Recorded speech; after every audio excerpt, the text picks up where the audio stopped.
Download this code from codegive.com, link in the description below. OK, let's embark on a journey to build and run your own kernel.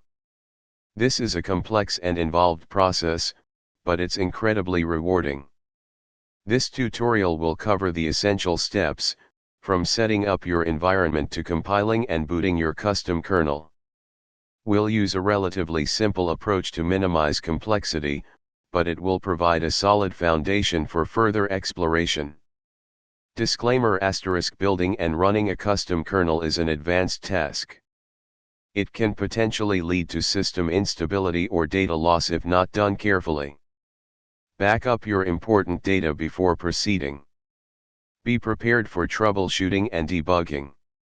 1. Prerequisites ****. Linux environment ***. This is essential. Ideally, use a Linux distribution like Ubuntu, Fedora, Debian, or Arch. You can also use a virtual machine, like VirtualBox or VMware, running Linux.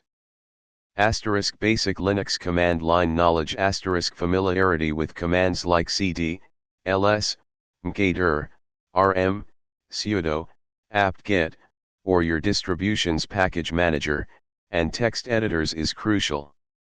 Text editor ** A good text editor, example Nano, Vim, Emacs, Visual Studio Code, is needed for editing configuration files and code.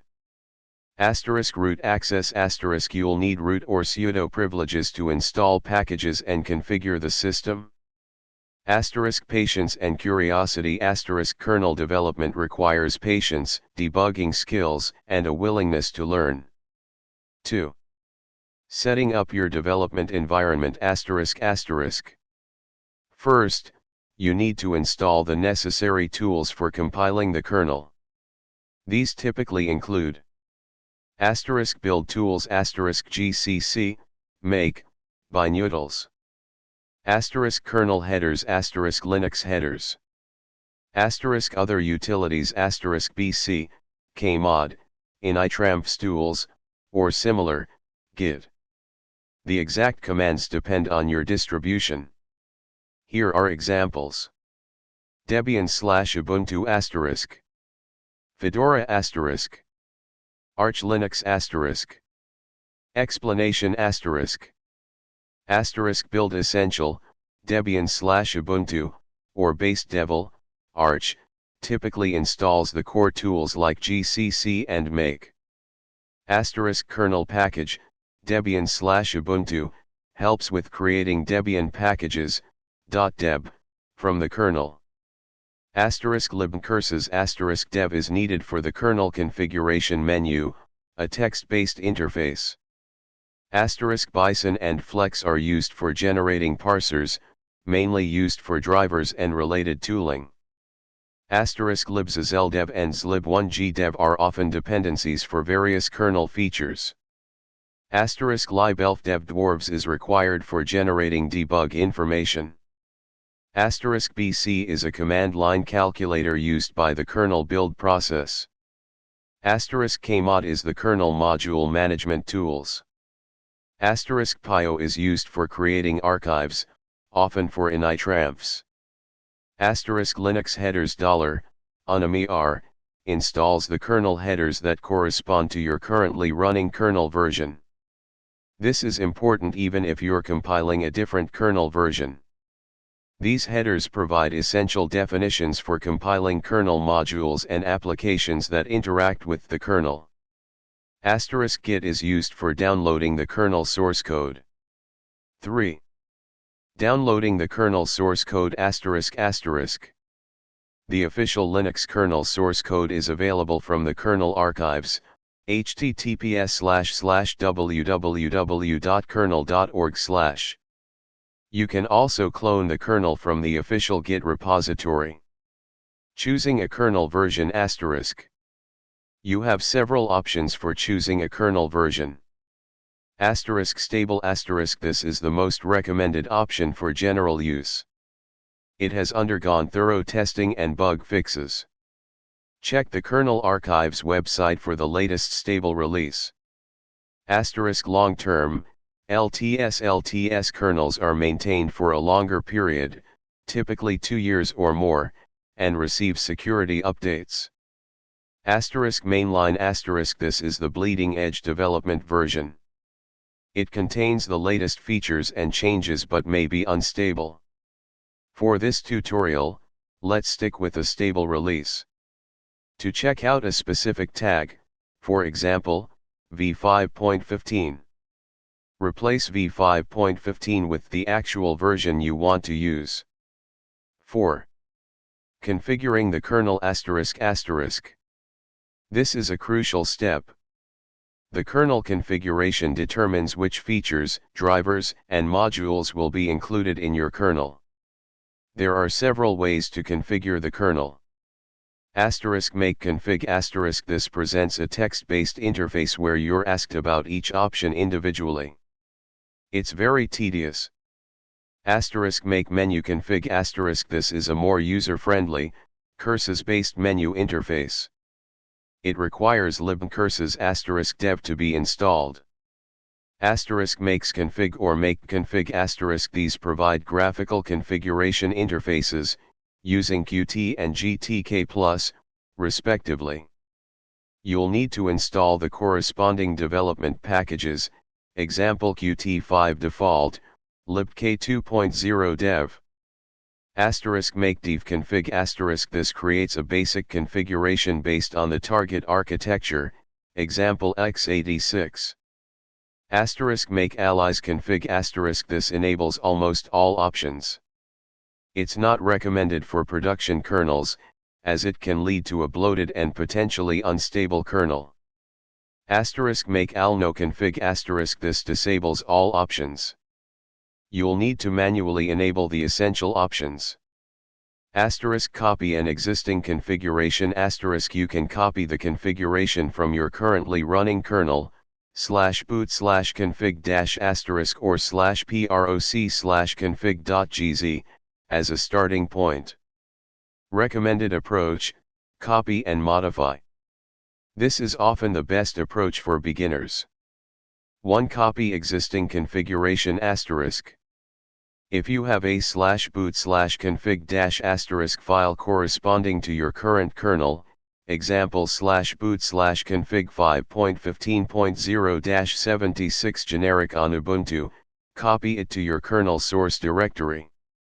If you have /proc/config.gz, you can use zcat /proc/config.gz.config. Important **. Make sure the config file you are using corresponds to your hardware. To use make menu config to fine-tune **. This will open a text-based menu. Here are some important things to consider. General setup local version change this to something like my kernel so you can easily identify your custom kernel. Example 5.15.0-76 generic my kernel. This is under general setup-local version, append to kernel release. Processor type and features make sure it's appropriate for your CPU. The defaults are usually fine for x86/x86_64. Device drivers this is where you'll configure drivers for your hardware, network cards, storage controllers, graphics cards, etc. If you're unsure, leave the defaults. You can always load modules later if needed. Pay special attention to the drivers for your root file system. For example, if your root file system is on an NVMe drive, make sure the NVMe driver is built into the kernel, not a module, or included in the initramps, see later. File systems make sure the file system your root partition uses, example ext4, btrfs, is enabled and either built-in or available as a module. Kernel hacking enable debug symbols if you want to be able to debug your kernel later. Use the arrow keys, enter, and spacebar to navigate the menu. Use, to get help on a specific option. Save the configuration when you're done. This will update the .config file. 5. Compiling the kernel ***. Now it's time to compile the kernel. This process can take a significant amount of time, depending on your hardware and the kernel configuration. *make starts the compilation process. *j $, specifies the number of parallel compilation jobs. $nproc automatically determines the number of CPU cores you have. This can significantly speed up the compilation. 6. Installing the kernel modules ***. After the kernel is compiled, you need to install the modules. This will install the compiled modules into the /lib/modules/kernel_version/ directory. Kernel_version will be the version string you set in make menu config, example 5.15.0-76 generic mykernel. 7. Installing the kernel image ***. Now install the kernel image itself. This command typically copies the kernel image, arch/x86/boot/bz image on x86/x86_64 to /boot/. It also updates your bootloader configuration, usually grub, to include an entry for your new kernel. Important ***, the make install target relies on your system's bootloader configuration. It often works out of the box for common distributions like Ubuntu, but you might need to manually configure your bootloader if make install doesn't create a boot entry. Manual bootloader configuration, if needed. If make install doesn't work, you'll need to manually update your bootloader. Here's a general outline for grub. 1. Locate kernel image and initramps ***. After make install, the kernel image, example vmlinux 5.15.0-76 generic mykernel, and initramps, if created, see next step, will be in /boot/. 2. Edit /etc/grub.d/40_custom ***. Add an entry similar to the following, adjust the paths and version as needed. *insmod_xio, needed if your kernel is compressed with xzip. *insmod ext2, needed to read the ext2 file system, the file system of the /boot partition. Change this to the appropriate module if your /boot partition uses a different file system. *set root equals hd 1, specifies the device and partition containing the kernel image. Use lsblk to determine the correct values. HD0 is the first hard drive, and 1 is the first partition. *linux/boot/vmlinux- specifies the kernel image and kernel parameters. *root equals /dev/sda1, specifies the root partition. Use lsblk to find the correct device. *ro, mounts the root file system read-only, initially. *initard/boot/initard.img- specifies the initramps image, if you have one. 3. Update grub *. 8. Creating an initramps, initial RAM file system. The initramps is a small file system that is loaded into memory early in the boot process. It contains drivers and utilities needed to mount the root file system. If you've built all the necessary drivers into the kernel, especially the storage controller and file system drivers for your root partition, you might not need an initramps. However, it's usually safer and more flexible to use one. Most distributions provide tools to automatically create an initramps. Debian/Ubuntu *. Replace $unimir with your new kernel version if the above does not generate the initard for the correct kernel. For instance, sudo update initramp ck 5.15.0-76 generic mykernel. Fedora asterisk. Replace $, with your new kernel version if the above does not generate the initer for the correct kernel. For instance, sudo draket f/boot /initramps 5.15.0-76 generic mykernel.img 5.15.0-76 generic mykernel. Arch Linux asterisk. Arch Linux relies on mkdir for initramps generation. A default configuration is usually provided. Replace $, with your new kernel version if the above does not generate the initer for the correct kernel. For instance, sudo mkdir 5.15.0-76 generic mykernel g/boot /initramps linux.img. If you created a new kernel and the initer command fails with mkdir, you will need to update the /etc/mkdir.conf file to include any modules the kernel needs. Once edited, rerun the above command.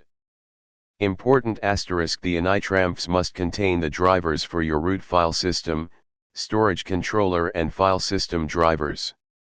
If you're using an advanced file system like LVM or Lux encryption, you'll need to make sure those modules are included in the initramps as well. 9. Reboot and test asterisk. Reboot your system.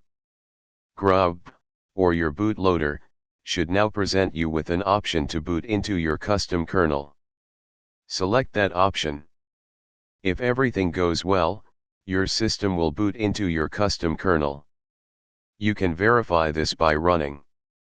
The output should include the local version string you set in make menu config, example 5.15.0-76 generic mykernel.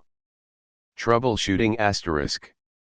Asterisk kernel panic asterisk. If the system crashes during boot with a kernel panic, it means there's a serious problem with your kernel configuration or drivers.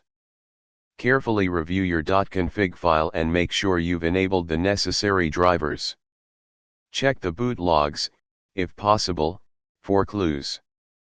Using an initramps often helps resolve driver-related boot issues. Asterisk missing modules asterisk. If a device isn't working after booting, it's likely that the necessary driver module isn't loaded. You can try loading the module manually using sudo modprobe module_name. If that works, you can add the module to /etc/modules, debian/ubuntu, or a similar file to have it loaded automatically at boot. Asterisk no boot entry asterisk. If your bootloader doesn't show an entry for your custom kernel, you'll need to manually configure your bootloader, as described above. Asterisk compilation errors asterisk. Carefully examine the error messages from make. They often indicate missing dependencies or configuration problems. Make sure you've installed all the necessary development packages.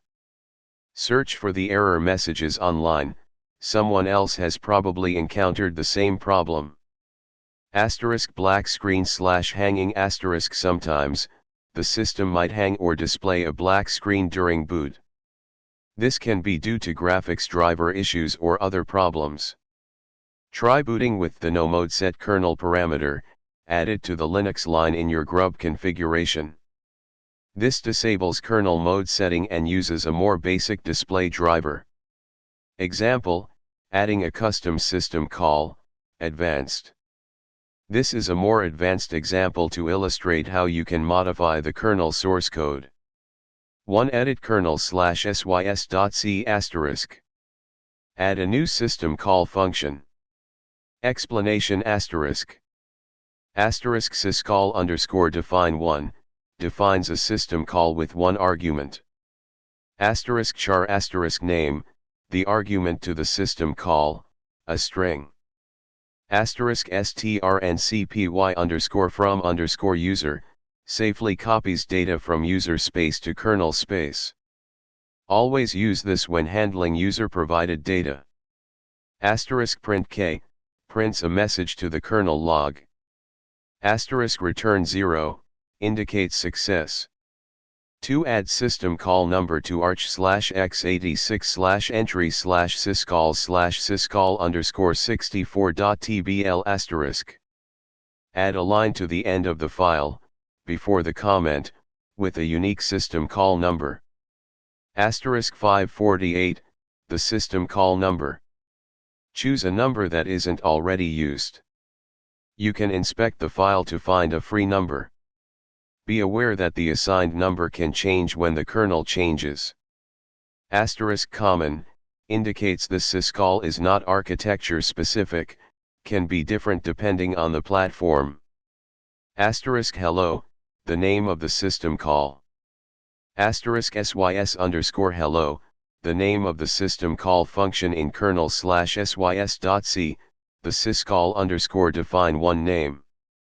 3. Update arch/x86/include/asm/syscalls.h asterisk. Edit the arch/x86/include/asm/syscalls.h to declare the prototype for the new syscall. Add the syscall declaration before the end of the file. 4. Recompile the kernel asterisk.